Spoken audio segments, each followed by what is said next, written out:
7 tahun yang lalu, aku memutuskan untuk resign dan memulai bisnis dari nol. Katanya, bisnis itu tentang passion, tentang financial freedom, dan juga tentang time freedom. Tapi ternyata semua itu...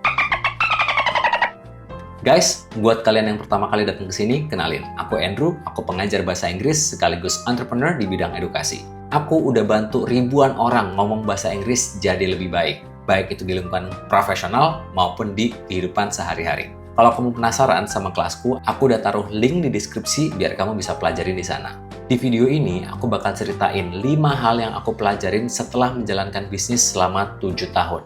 Yang mungkin bisa jadi pelajaran buat kamu yang baru mau mulai bisnis atau udah mulai bisnis tapi lagi ngerasa stuck. Pelajaran yang pertama, jangan pernah hire orang cuman karena kalian kenal.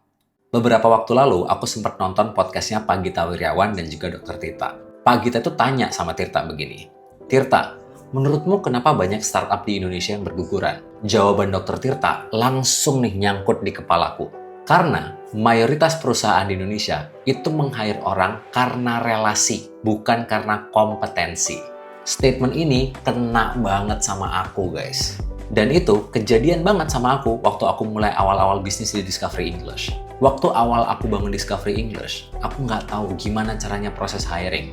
Terus yang aku lakuin, ya udah, aku tinggal minta teman-temanku waktu kuliah di sastra Inggris untuk ngajar di tempatku. Awalnya sih jalan, tapi makin lama banyak komplain dari student karena kualitas pengajar yang tidak profesional. Dari situ aku sadar kalau proses hiring itu tuh tidak cuma bisa berdasarkan karena kita saling kenal. Harus ada proses, minimal diagnostic test atau interview paling enggak. Buat cari tahu orang yang mau kerja sama kita ini bisa kerja sama kita apa enggak. Nggak perlu proses seleksi yang ribet kok, cukup tahu dia ini punya chemistry yang sama atau punya value yang sama-sama kita apa enggak. Pelajaran yang kedua, pain point dari bisnis itu adalah sales. Dulu, awal-awal bangun Discovery English, aku tuh mikir, asalkan ngajarku bagus, kursusanku bakalan ramai terus. Ternyata salah. Sebagus apapun produkmu, kalau nggak ada yang tahu, ya nggak bakal laku. Dan yang namanya jualan, itu nggak segampang cuman ngiklan sekali, terus langsung pada beli. Ternyata perlu berkali-kali ngingetin market. Sampai suatu saat, mereka ngerasa butuh dan datang sendirinya ke tempat kita.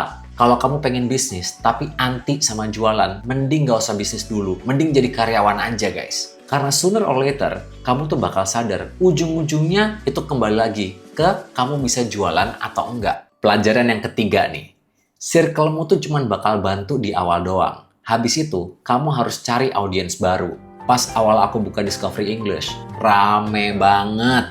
Teman-temanku pada datang, pada support, pada repost, pada ikutan kelas. Bahkan, yang udah lama nggak kontakan, mereka ikutan datang nge-support bisnisku. Tapi setelah 3-6 bulan, semuanya hilang, guys. Circle-mu itu cuma bakal bantu di awal doang. Setelah itu, kamu harus mikirin marketing yang serius biar audiensmu bertambah terus. Jangan terlalu bangga kalau salesmu tuh tinggi di 3 bulan awal doang. Saranku, pakai momen itu buat bangun sistem biar bisnismu bisa jalan panjang, bukan cuma sekedar rame pas launching doang. Pelajaran yang keempat, join bisnis sama teman itu manis di awal, tapi pahitnya belakangan. Dulu pas habis resign, aku sempat mikir, kalau aku ngajak si X buat jalanin Discovery English bareng, mungkin bakal seru ya. Dia kan jago ini, aku jago itu. Kalau digabungin, mungkin bakal klop. Dan bener, ngejalaninnya enak di awal, kayak nemuin pasangan hidup, guys. Kalau kata Chris Do, CEO-nya The Future, dia bilang kayak begini, kongsi itu kayak nemuin pacar yang ngisi kekosongan hatimu. Tapi makin lama, kalau nggak komitmen dari awal, pasti muncul pertanyaan. Kok dia gini doang dapat segini ya? Kok kerjaku lebih capek tapi hasilnya sama ya? Alah, ini duitnya aku pakai dulu deh, nanti aku balikin. Serius guys, hubungan bisnis itu lebih rumit daripada hubungan rumah tangga guys. Kalau bisnismu tuh bakal kecil terus, mungkin bakal aman-aman aja. Masalahnya, justru pada saat bisnis itu mulai gede, mulai dapat income 100 juta per bulan, nah disitulah awal mula permasalahannya dimulai. Pelajaran yang kelima, bisnis itu sepi, bukan tempat rame-rame. Aku nggak tahu ya kalian bakal relate apa enggak, tapi buat aku, bisnis itu sepi guys. Kamu bakal punya waktu lebih banyak buat ngelamun, mikirin what's next. Dan malah makin gak relate ngobrol sama banyak orang. Dulu aku sempat mikir, kalau bisnisku udah sukses, aku bisa sering diskusi sama tim, nongkrong sambil minum kopi, hidupnya tenang. Nyatanya, kata Bang Ogut udah cuma sekali. Gak ada tuh yang namanya bisnisnya jalan, ownernya jalan-jalan. Bahkan pas liburan pun, HP, laptop, tokens tetap dibawa karena takut ada hal urgent terjadi, guys. Dan makin gede skala bisnismu, kamu bakal makin beda mindsetnya sama karyawan-karyawanmu. Kamu bakal makin gak nyambung ngobrol sama mereka. Soalnya kamu bakal mikir 5 tahun ke depan gimana. Nah, sedangkan karyawanmu mikir besok kerjanya apaan. So, buat kamu yang sukanya rame-rame, mungkin kamu lebih cocok untuk jadi karyawan aja, guys. Tapi kalau kamu siap menyendiri, baru deh itu mental bisnisnya jadi makin kuat. Terakhir, dari semua yang aku pelajarin, ada satu hal yang paling penting.